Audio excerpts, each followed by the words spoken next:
Today we are going to play around with some mandrel bending without a mandrel bender.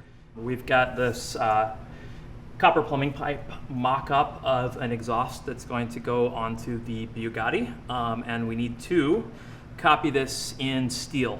So we have a piece of steel tubing here, and we are going to cap the end. I'm going to use this piece of steel, which is one of the dies for my planishing hammer, and wrap it up in a little bit of tape so it's kind of snug so that the lead can't pour out.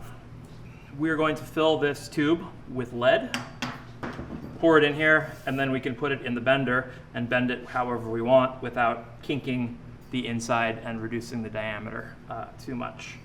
So the way we're going to do this is we are going to put this piece of pipe in a vise setting on the ground with this little metal plug. It's got a little bit of tape in there. The tape might smolder, but it's going to make enough of a seal that the lead won't get out. And we're going to take a piece of tubing that's got a welded steel cap on the bottom, and we're going to heat it up with the torch until the lead is liquid and fill it up as much as we can. And then we'll be able to bend it. Once we're done bending it, since this is steel, we can heat it up, the lead will run out, and we'll have a nice, empty, perfectly bent pipe that doesn't have a crushed or kinked wall at the bend. I'm Dave Grainger. I'm the president of the Guild of Automotive Restorers, a restoration company that's been in business for over 30 years. We have restored over 2,500 cars, trucks, and other vintage vehicles. If you're curious about what goes on behind the scenes of a large restoration shop, join us at the Guild's Classics. I brought in a hot plate and an old cooking pan so I can get the lead sort of closer to temperature before I pull out the torch, which will make life a lot easier. And then we are going to melt the lead out of both of the exhaust pipes once they are bent properly, and we'll polish them and weld them together. So the hot plate isn't actually designed to melt lead, so it's not going to get up to the 700 or so degrees that I need, but it'll get me up to 500 or so, which is a lot easier to use the torch to boost it from 500 degrees or so to melting than to take it from cold. So it's just warming up all the lead beforehand, and so when I'm ready to pour, I can just hit it with the torch and pour it in, as opposed to standing around for half an hour trying to heat up all the lead.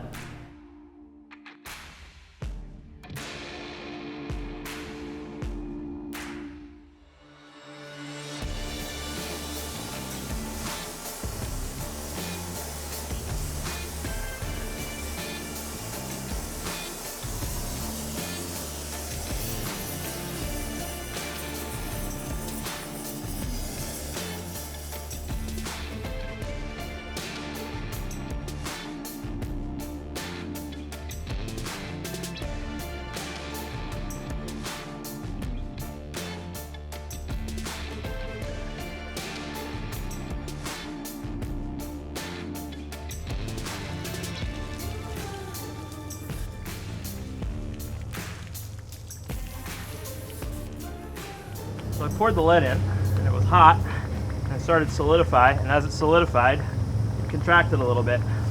So it's actually a little smaller than my pipe. So if you need lead rod, that's how you make it. We're going to start with the longer tube, just cause. We'll give ourselves, say, 1/2 inch of extra on it. We're going to bend this around carefully, pivoting. That's going to be the center line of our first bend.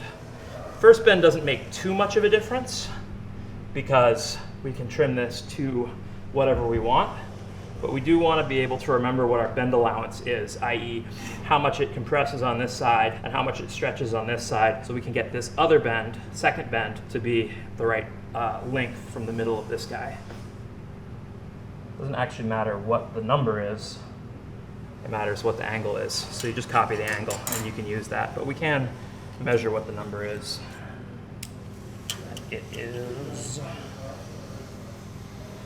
55 degrees. So let's put this in the bender at the center line and bend ourselves a 55-degree bend. So this is the bender we're going to use today. This is the cheapest, lowest tech type of pipe bender out there. It has dies that are sized for pipe. We're not bending pipe, we're bending, in this case, thin wall tubing. So if I look at this, the radius is a little big, that's gonna wanna squish out. So I'm just gonna take a piece of soft aluminum, flat, and put it down in here and then line everything up, and that's gonna shim everything up, and it's gonna save this outside wall from being deformed out to oval.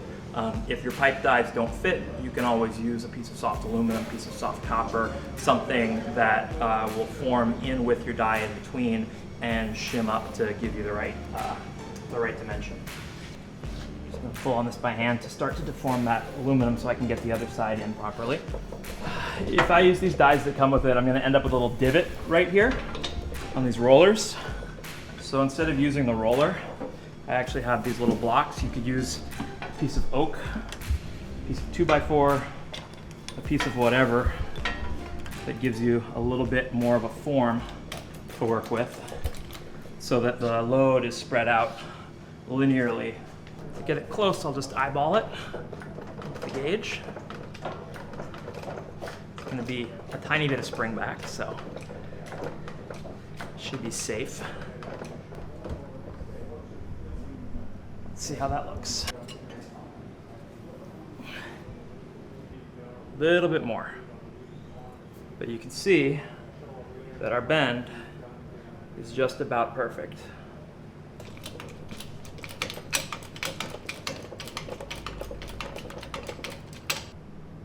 Yeah. Just right, like that. So we can just tune it as necessary. Looking good. 17 3/4, so I'll go from the center line 17 3/4 minus 1/8, 17 5/8. Because when I bend, I'm gonna stretch an extra 1/8 into here. My extra 1/8 is already accounted for in this bend because the bend's already in it. I'm gonna take a piece of masking tape and run it around here so that I don't lose my mark. And draw a little arrow up to the important side. That's the center line of my bend. And this is going to go into the machine with the tail that's already bent sticking down, and it is going to be offset whatever that angle is, which we will eyeball.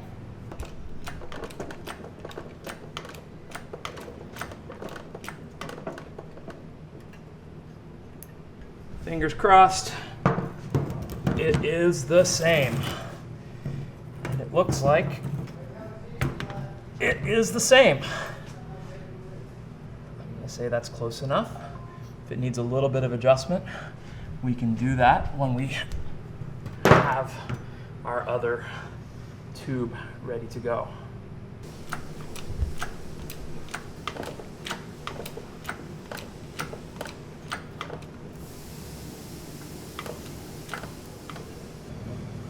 So now we will melt the lead out of this guy, pour the other tube, and do the exact same thing with this set of bends.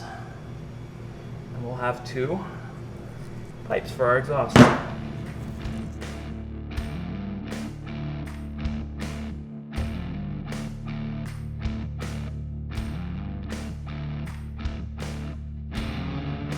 When you're melting lead, or any metal for that matter, when the metal's liquid, it likes to pick up other junk. So the lead will pick up aluminum, it has all sorts of random junk that can get dissolved in it, and you want to get it clean before you pour it, and to do that you use something called flux. Flux can be almost anything. In this case, I'm using a little bit of beeswax, and I'm also using a little bit of sawdust. And the reason I'm using sawdust is because the molten lead burns it, turns it into charcoal, and the charcoal from the sawdust removes all sorts of more active ingredients that are dissolved in the lead and gives me a nice clean pour and keeps the goo from being all throughout it.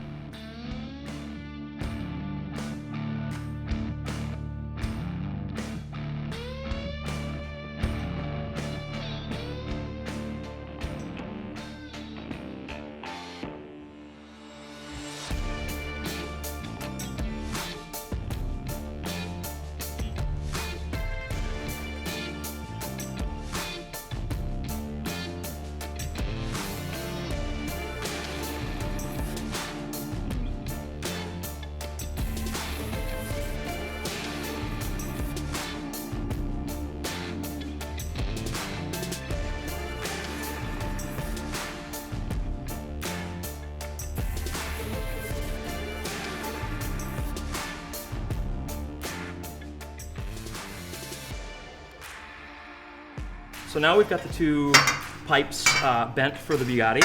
I'm gonna need to do a full sanding on everything, get rid of any of these little dings, any of these little scratches, get them nicely polished. And then they are going to get two little elbows welded on. Those elbows are gonna get welded to a flange, and then I'm going to have to make some little brackets to keep them nicely spaced apart. And then once all that's welded together and everything's got a nice brush finish on it, we'll have a brand new custom exhaust for the Bugatti.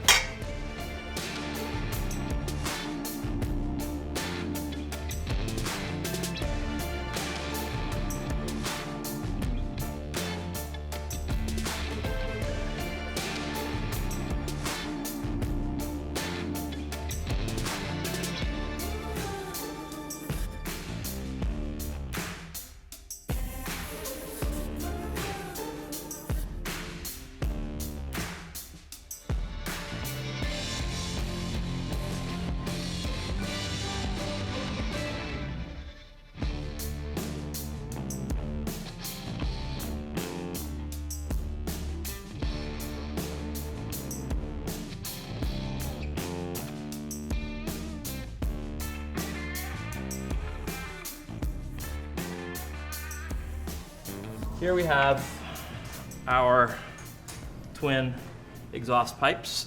They're pretty well polished up. So they're ready to get the last bend attached to them. And the last bend is this tight 90-degree bend. That's gonna go in each of these. And then it's going to get attached to the exhaust flange so it can connect to the car. Now, I'm not able to do a bend that's this tight in a bender, because if you think about the tube, it's a straight piece of tube, and if I want to bend it like that, I've got to turn this ½ inch or so of steel into, 2 inches, and it's not going to stretch like that. It's just going to tear. So what I ended up having to do was taking a piece of round solid bar and forming two forms over, or forming two halves over either side, welding them down the center. You can see the little seam in there, and then chasing them out.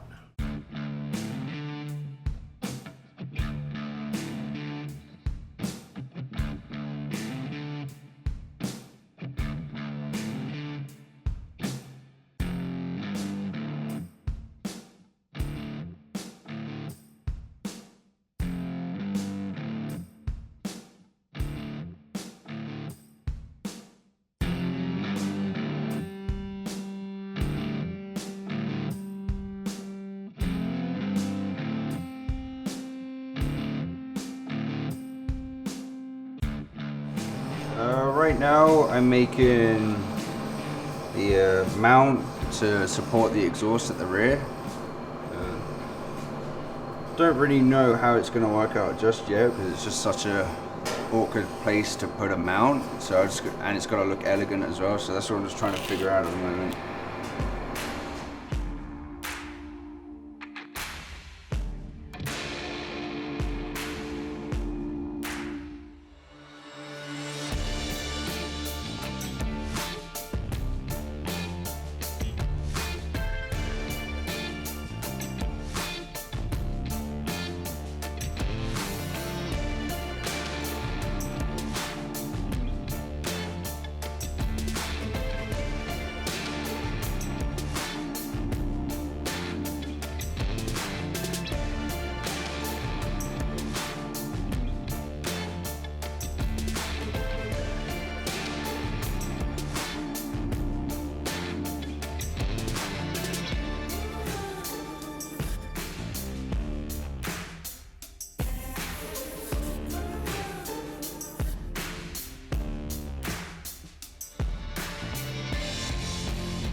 So when I finished all the welding and the fabrication side of things, I knew everything fitted right. I coated it in Calyx. It stops the metal from rusting and it stops it from discoloring from the heat.